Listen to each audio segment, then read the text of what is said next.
Gerhard Schwantner, and welcome to the art of nonverbal selling.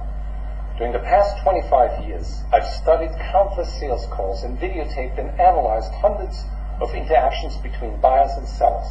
What I've discovered is that most salespeople get so caught up in the verbal part of the sales call that they don't read or respond to the buyer's nonverbal signals. Dr. Moravian at UCLA found that only 7% of our feelings and attitudes are communicated with words, 38% with our tone of voice, and 55% non-verbally. I found that during a 20-minute sales call, buyer and seller exchange over 200 non-verbal messages.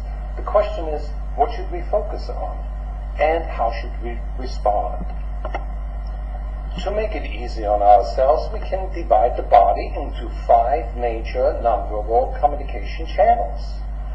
The first channel is the face. A friendly face shows that the buyer is opening up to us.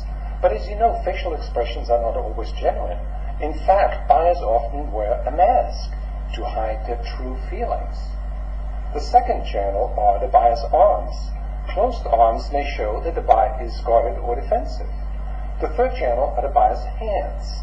While facial expressions can be easily manipulated, we're often unaware of what we communicate with our hands. Open and relaxed hands are always a positive sign. The next channel are the buyer's legs. We want to observe if their legs are crossed away from us, which may indicate a guarded and defensive attitude.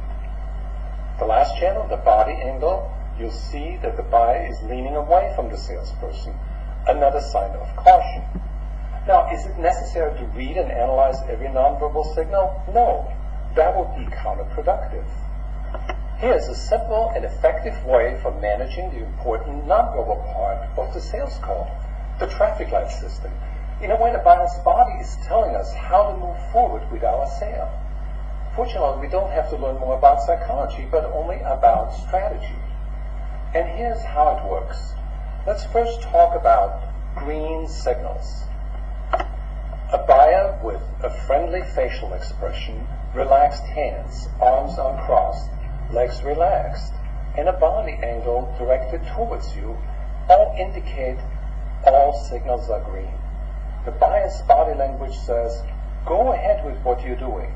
There are no hidden obstacles at this time. And go ahead and move forward with the sale. Let's talk about yellow signals. Here's some typical yellow signs. The steepling gesture, a sign of superiority. In sales, many times we see self-touching gestures, like the hand on chin. What do these signals mean? We can't know the exact meaning, but we do know that here's an obstacle preventing open communication between you and the buyer. The buyer won't tell you what it is, but the body language says, here's an obstacle, proceed with caution. Like in this example, crossed legs. It's very important for you not to mirror the buyer's yellow signals. The best strategy is to ask an open question and listen carefully so you can get the buyer to open up. It is very important to discuss the hidden issues before they become a real stumbling block to your sale. And that's where we see red signals. Red means that the buyer is getting either more indifferent and tunes out or increasingly aggressive and angry. In that case, you must act quickly before it's too late to respond. Your best strategy to red signals is to stop what you're doing, send green signals, and immediately redirect your approach. In this scenario, the salesperson responds with green signals. He leans forward and shows open palm gestures. When you express understanding of the buyer's feelings, chances are that the buyer will open up again. On your next sales call, pay attention to your customer's body language. Use the traffic light guide to make your counter moves. If you see green, proceed. If you see yellow, ask open questions. If you see red, stop and redirect your approach. Successful salespeople sell more with their eyes, and so can you. They communicate green signals throughout their call, and they close the sale when the buyer communicates green. Practice the art of nonverbal communication to make more money than you ever thought possible.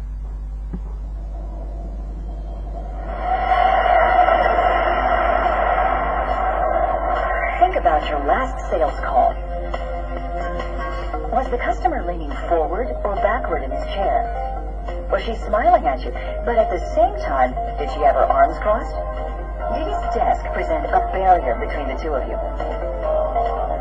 During a 20-minute sales call, approximately 800 nonverbal messages are exchanged between seller and buyer. You know your product. You know your presentation. Your goal is clear: to get the sale and to create a satisfied customer. But your verbal skills don't always lead you to the sale. Why? Because you often focus too much on what is being said. If you fail to pay attention to the nonverbal signals, you can create a wall between you and your prospect.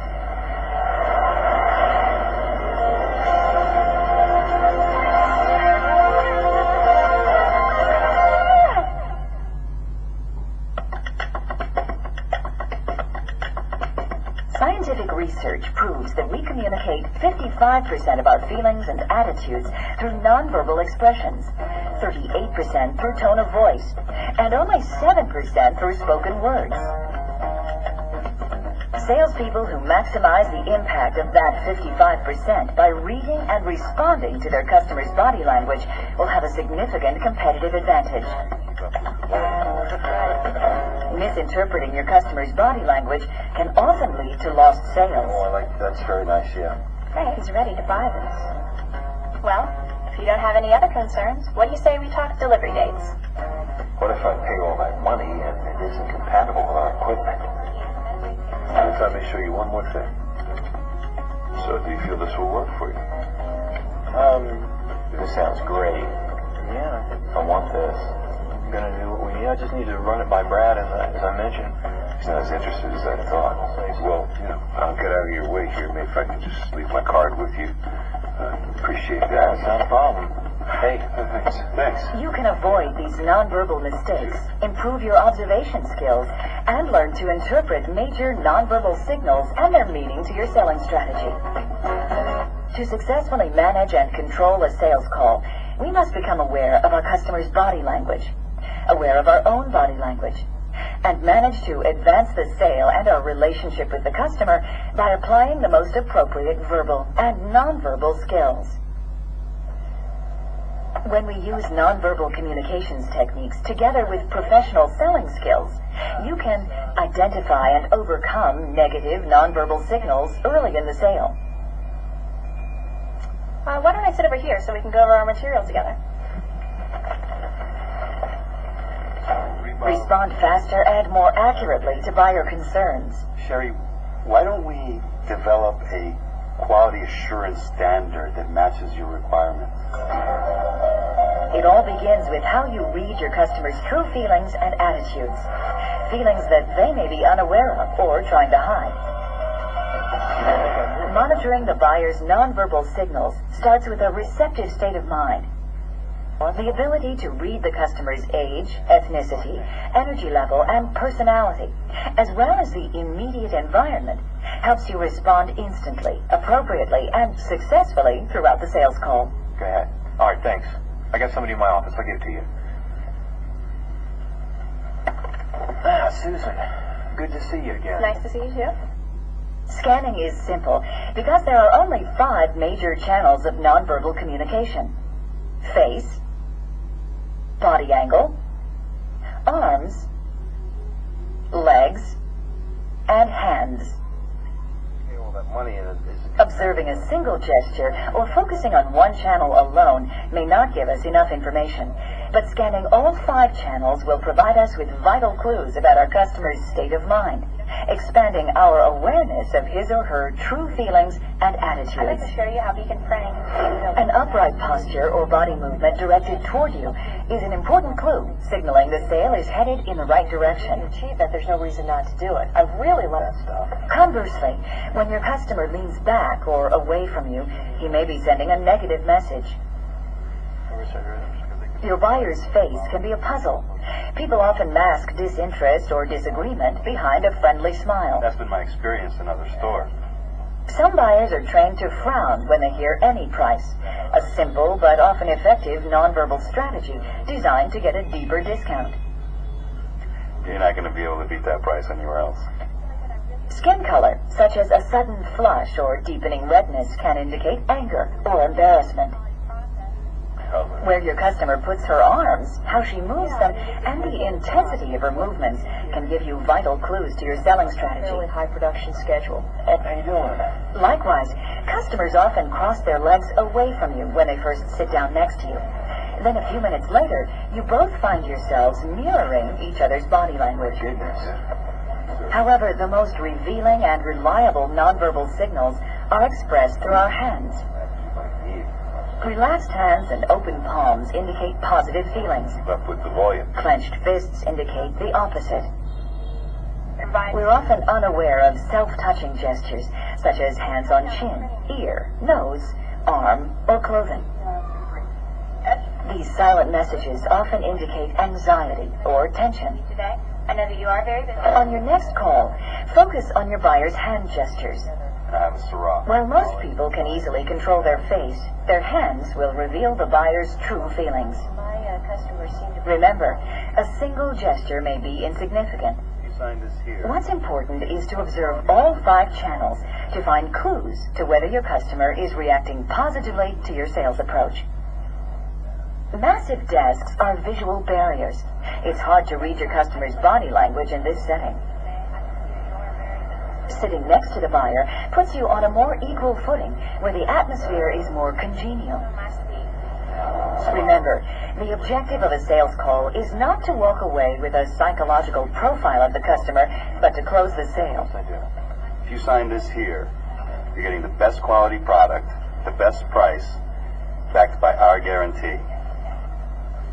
To master nonverbal selling power, we need to learn to read and interpret the customer's nonverbal messages and understand their meaning to our selling strategy.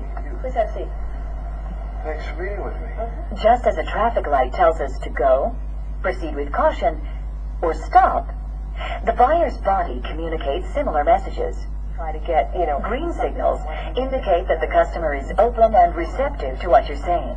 Your best strategy here is to move forward with your sales call. breaking down. Here are typical green signals. Your customer's body is leaning toward you. His face is friendly and smiling. His arms and legs are relaxed and uncrossed. His hands relaxed with palms open. You're on your way to making a sale. Well, if you don't have any other concerns, what do you say we talk delivery dates? I know where the corporation's going. Yellow signals warn us to use caution. They suggest there is an obstacle preventing open communication with our buyer. You don't want to guess the nature of the obstacle, but you do want to uncover what it is. Here are typical yellow signals. Your customer leans away from you. Her face tense, doubtful, frustrated. Her arms and legs crossed, signaling caution. Talk to you further then. Her hands clasped and fidgeting. Yellow signals are silent obstacles that must be removed before you can close the sale. Don't ignore the body language of your customer when it indicates guardedness, frustration, tension, or doubt. What would be your best strategy for handling yellow signals? First, be sure your body communicates green signals. Had many problems at all. Second, ask open-ended questions to get the buyer to open up.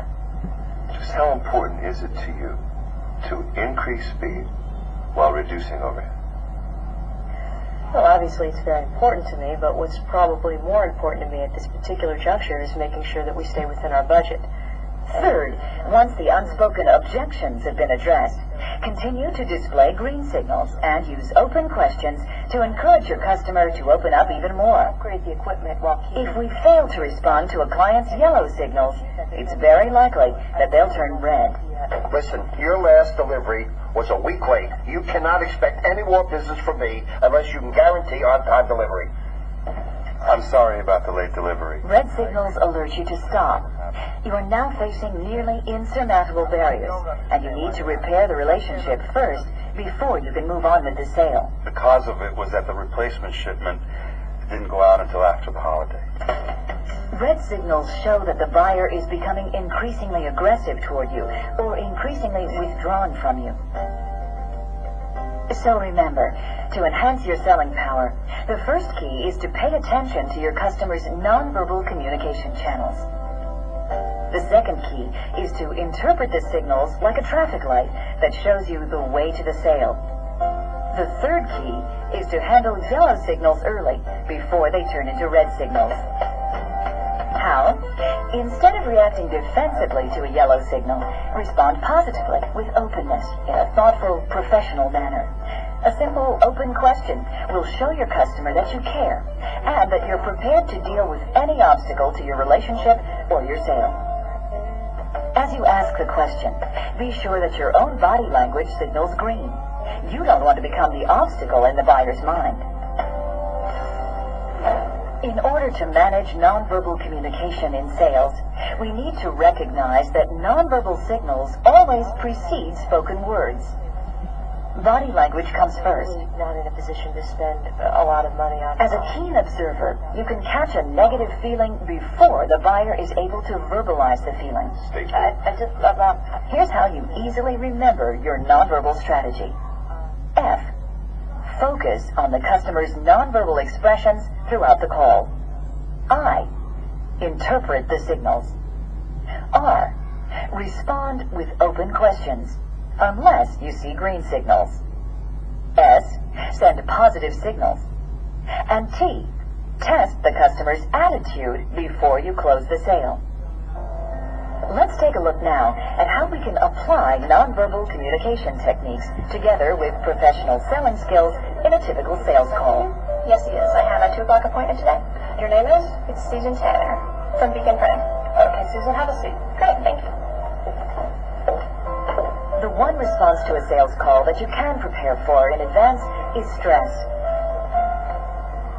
A simple relaxation technique is deep breathing. Another good technique to strengthen your inner confidence is creative imagery. Use your imagination to visualize what could happen during the call. The worst buyer reaction, and then the best. This gives you an opportunity to screen your reactions and imagine your own verbal and nonverbal responses. If you're well prepared and relaxed, you'll be exhibiting green signals from the moment you enter the buyer's office. Come on in. Hi, I'm Susan Taylor. Miss Taylor, right on time. Have a seat. Sam Lakewood is sending out yellow signals. He won't even come from around his desk. Remember to scan your customer and smile. I'm Susan Taylor, Beacon Printing. Yes. Remember we spoke on the phone last week? Yes. First of all, I would like to say thank you for taking the time to see me today. I can see that you are very busy, so I won't take up much of your time. Now, as you know, our company can provide you with innovative solutions to your printing needs. We can help you with things like... He's older than I am. Better turn down my energy level a little. We can cut down your printing bills, and we can increase overall quality. Well, if you can do that, I'd be interested. I did a little research, and I looked at some of your printed sales literature and catalogs. Notice how Susan doesn't mirror Lakewood's yellow signals. She asks an open question to draw out the customer and to diagnose his needs. Are you developing this in-house, or do you use an outside firm? We've been using L&M graphics for our sales literature and our catalogs. Yeah, I'm familiar with L&M. We've actually just printed an annual report that they designed. So are you happy with their services? Oh, yes, they've done a very good job for us. Notice how Susan tilts her head slightly. She leans forward and uses open hand gestures that signal green. Of all the services that a printing company can provide to you, what would you say are the top 3? Well, on-time delivery would be number 1. Keep eye contact and don't mirror any yellow signals, like that frown. Oh, yes, they've done Susan a very listens, good job. nodding in rhythm with Sam's speech pattern. And price would be 3rd. A few of my... Susan continues to encourage Sam Lakewood to describe problems he had experienced. She uses green, open-handed gestures in response to his yellow signals. You bet. And you probably don't want to go through that again. No, I don't want to go through that experience. He seems to be relaxing, getting interested. Now let's introduce some new ideas. Mr. Lakewood, I really appreciate you sharing this information with me. Susan leads right into her presentation, stating benefits, using persuasive eye contact, and continually scanning her customer. Once you turn a job over to Beacon Printing, 10 pairs of eyes watch out for you, so you get the best quality. And it all starts with inspection of the paper that you selected for the job.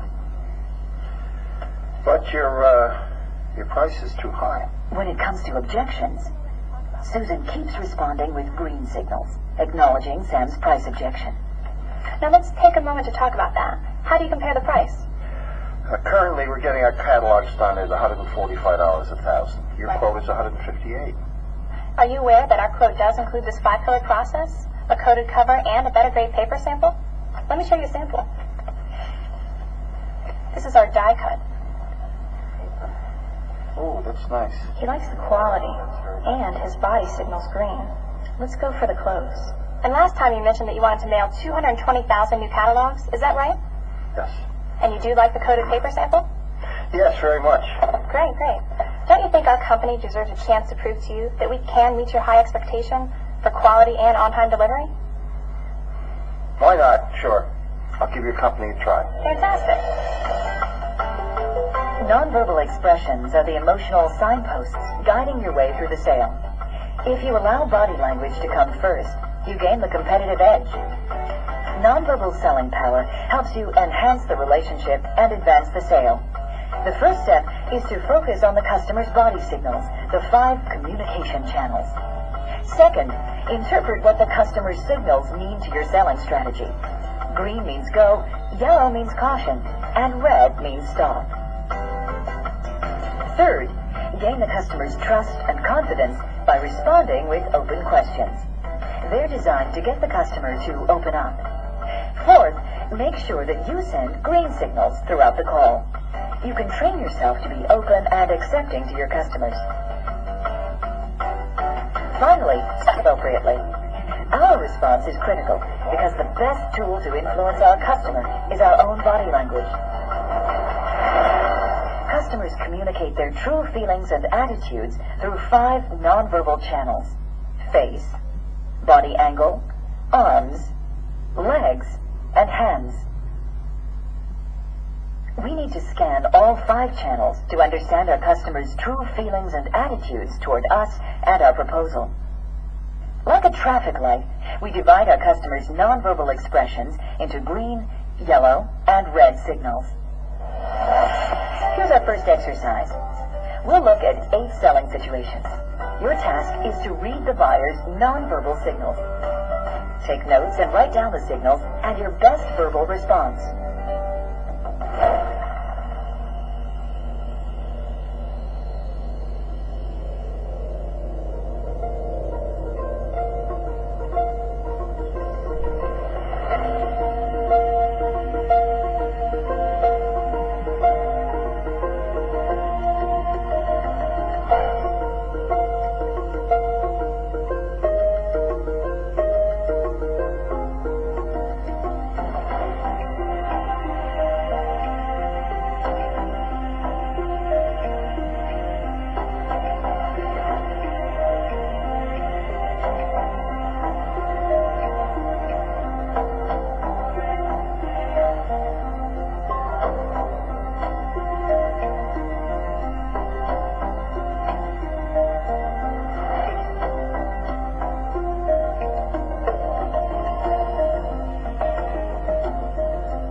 Let's see how well you did. This buyer's eyes are averted. He's frowning. His head is tilted away. He is signaling yellow. Ask an open question. This customer's face is red. He is leaning away from the salesperson. His pointed finger and his angry facial expression indicate a red signal.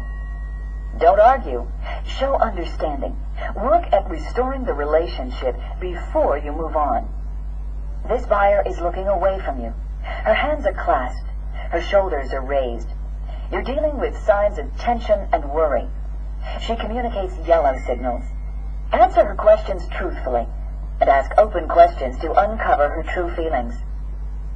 This customer's arms and hands are open, palms up. His body is leaning forward, legs uncrossed. The face is relaxed. The buyer is signaling green. That's a sign to close the sale. This customer is leaning away from you. His hand is pulling at his neck. His facial expression shows doubt. A strong yellow signal. You need to respond to the obstacle with open questions. This customer is leaning away from you. Her shoulder is raised against you. She's pulling on her arm. Her facial expression indicates a strong defensive attitude. Increased withdrawal is a red signal. You need to acknowledge her feelings, express understanding, and create positive involvement. This customer's facial expression is friendly. Arms are uncrossed, hands relaxed. A green signal. It's time to ask for the order. This buyer's hand is raised. His thumb is covering his lips. His facial expression indicates doubt, a yellow signal. Your best strategy is to answer the buyer's question and follow up with a probing question to test the buyer's attitude. Remember to use the first acronym for developing your nonverbal strategy. F. Focus on the customer's nonverbal expressions throughout the call. I. Interpret the signals. R. Respond with open questions. S. Send positive signals. And T. Test the customer's attitude before you close the sale. Let's get started with our second exercise.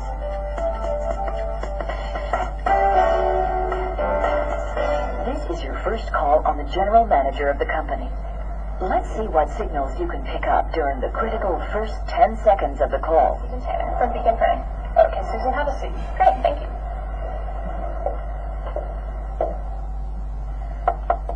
Come on in. Hi, I'm Susan Taylor.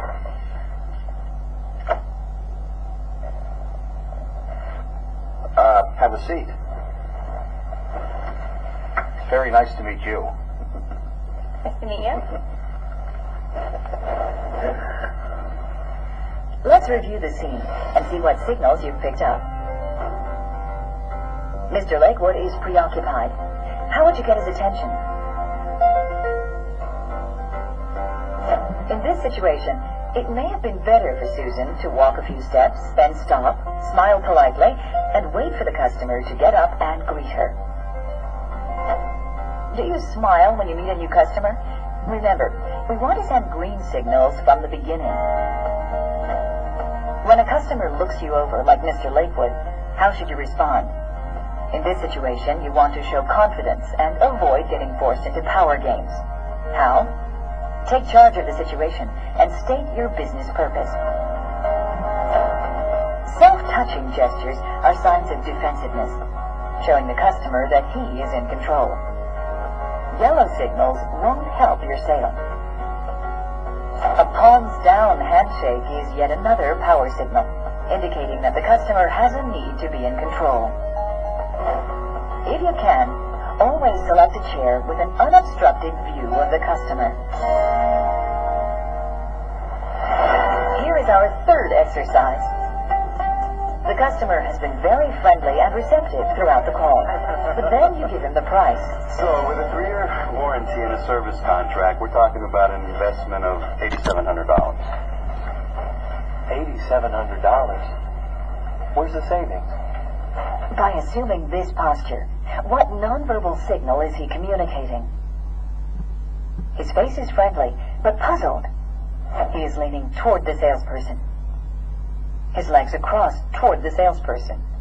His body language expresses green signals, even though his verbal expression contradicts them. Oh, I need to lower that price. What would be your verbal and nonverbal response? Maintain your open posture and strong eye contact. What would you say to him? If you buy 2, I can give you a lower price. I don't need to. I just need 1 at a lower price. I can save you $850 by taking away the service contract. Look, I'm going to need that service contract. Have you ever bought something that met your need for low price, but failed to live up to your quality expectations? Yeah, why? I think we're in a similar situation here. You told me that your previous model had many breakdowns that cost you money and aggravation. I assume you want to avoid these problems in the future. course I do. If you sign this here, you're getting the best quality product at the best price, backed by our guarantee. Still $8,700. The buyer's body language signaled green. There was no reason for last-minute price concessions. Remember, don't wait for a verbal invitation to close the sale.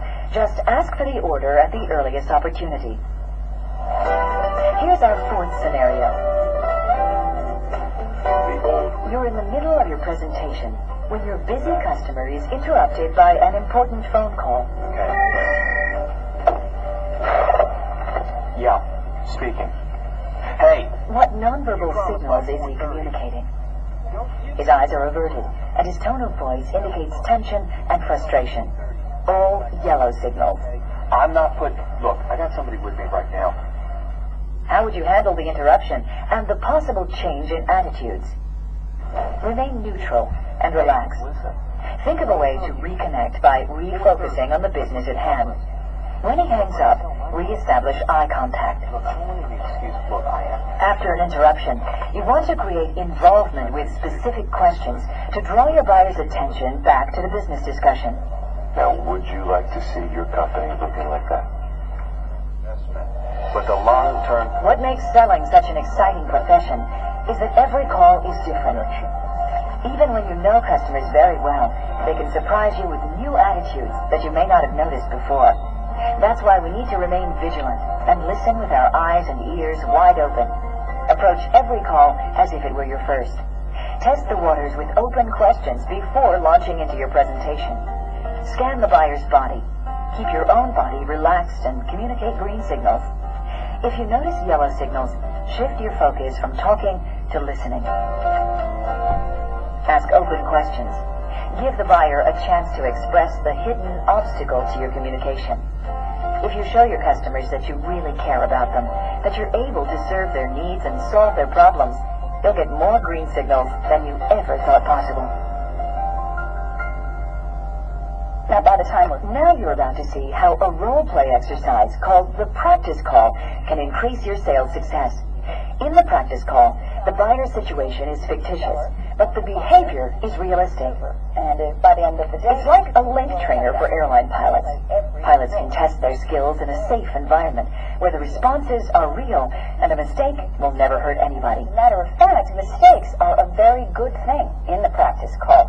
You don't want to maybe be trying out a new sales technique on a real customer because you'll stand the chance of losing the sale. Here, there's no risk. Okay. So, who wants to be the seller? All right, Okay, Tony, here you go. Tony, this is your case. And you're a buyer? Beautiful. Okay, Michael, and that leaves you, Susan, to be the observer. So, I'm going to give you a few minutes to prepare, and then we'll get started. Don't be hard on. Don't grab it. As the seller, Tony is going to call on a prospect. His objective is to open the call, present his product, explain customer benefits, and use a trial close. Michael will be playing the part of a typical prospect. His time is limited, and he's busy. His goal in this call is not to volunteer any information unless the salesperson asks a specific question. As an observer, Susan will be observing, recording, and evaluating the seller's performance. She'll take notes to record the flow of the conversation and keep track of the nonverbal signals of both the seller and buyer. Also, she'll write down what she would do if she were in the seller's situation, so she can offer suggestions to the seller. As the viewer, we encourage you to assume the role of the observer. Please take notes and write down what was good and why. Also, state what you would improve and how. So, you ready to observe? Absolutely. Okay. Mr. Mackey, Tony Thompson. Hi, how you doing? Thank you for taking the time to see me. You only got a few minutes. Okay, I'll be quick. I was wondering, do you have any cigars, Dominican, in the range under $2? No. Okay. Terrific. Oh. And here they are. Yeah. Okay, this is a curly head. Arturo Fuentes makes it. You're familiar with Arturo Fuentes? Of course, yes. He makes his cigars, and it retails for about $1.35. And it's a unique cigar in the sense that It is made from novice rollers, and they're made from the cuttings of the leaves, which they use to make their fine cigars. So the taste is really good. It might not burn as evenly.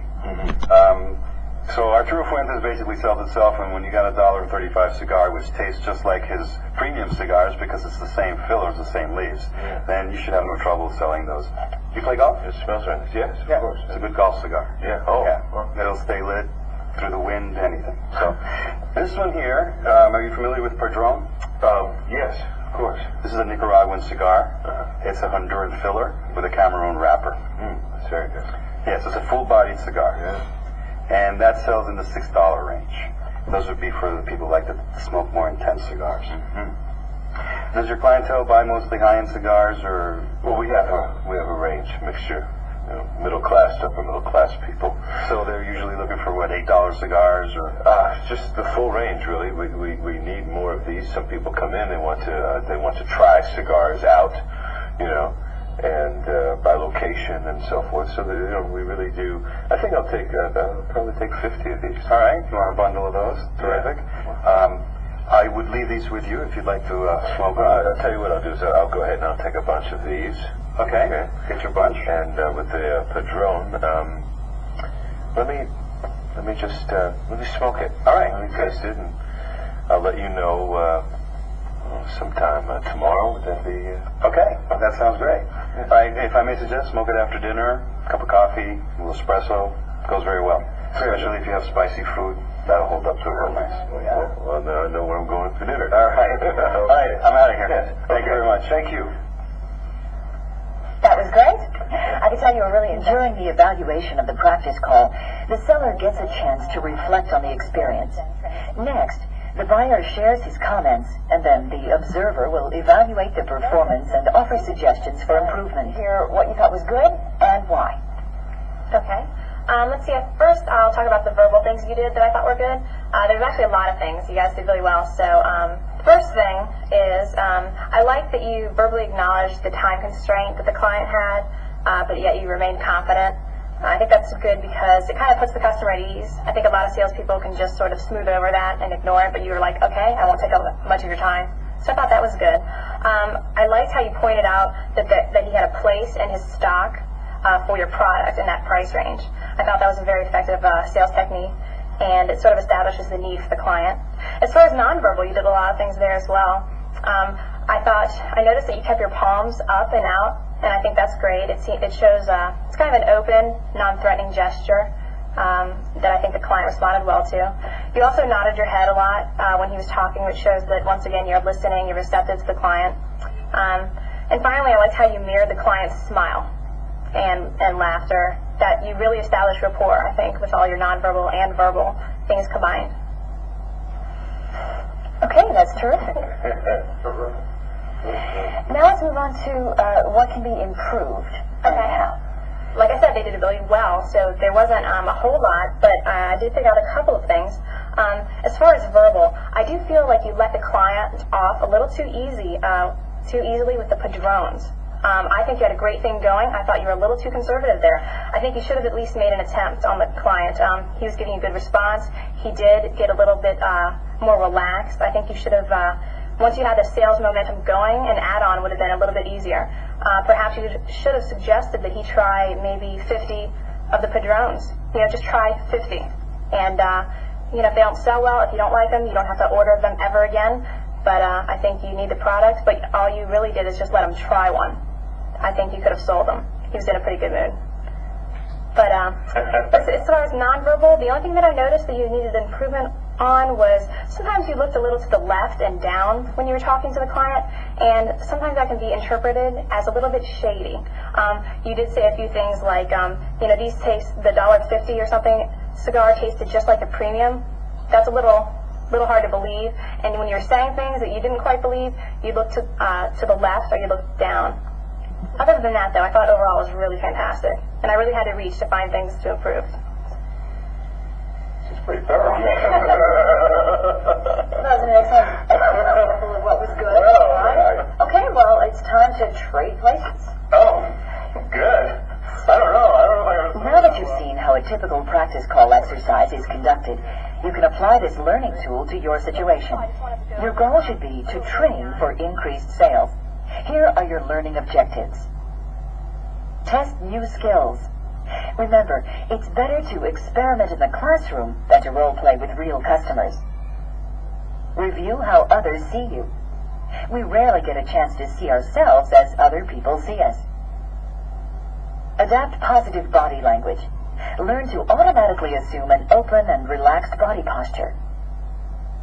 Increase your motivation to change.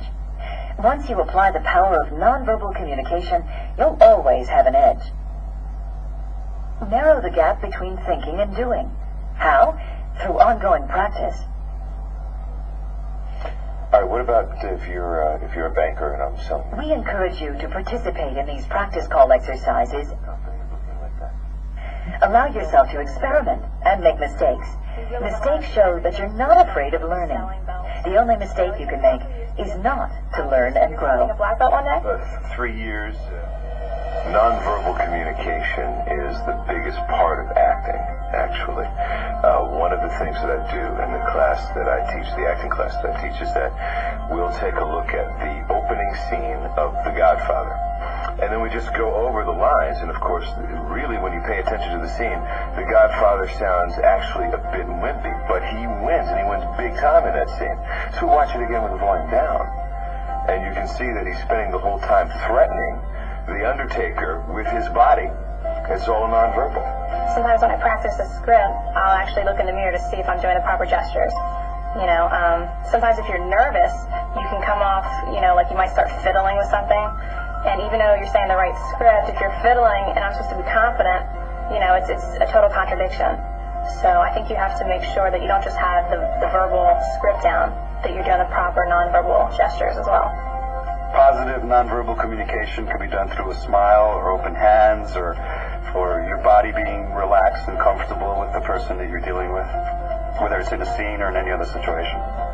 How about the scene where Gerard gave you the cigar? Oh yeah, well he's a great salesman, anyhow. he's great at that. And it was just good because with what he does there, just presenting the cigar, well, you had to participate, you had to smell it, you had to become part of what he was doing, and I think that was a great sales technique. A lot of times when I go on a job, on the way there, I don't turn on the radio, I don't listen to music. I actually sit there and kind of think about the client, think about what they're looking for, and try to become that. Nonverbal communication in acting is very important because you're actually listening to what the body is saying to you without words. So it's very important. What is being communicated, really communicated, and what you are feeling from the scene often has nothing to do with what the script says. And so you teach the actor to always follow the subtext, which is the nonverbal part, because that's really the truest form of communication.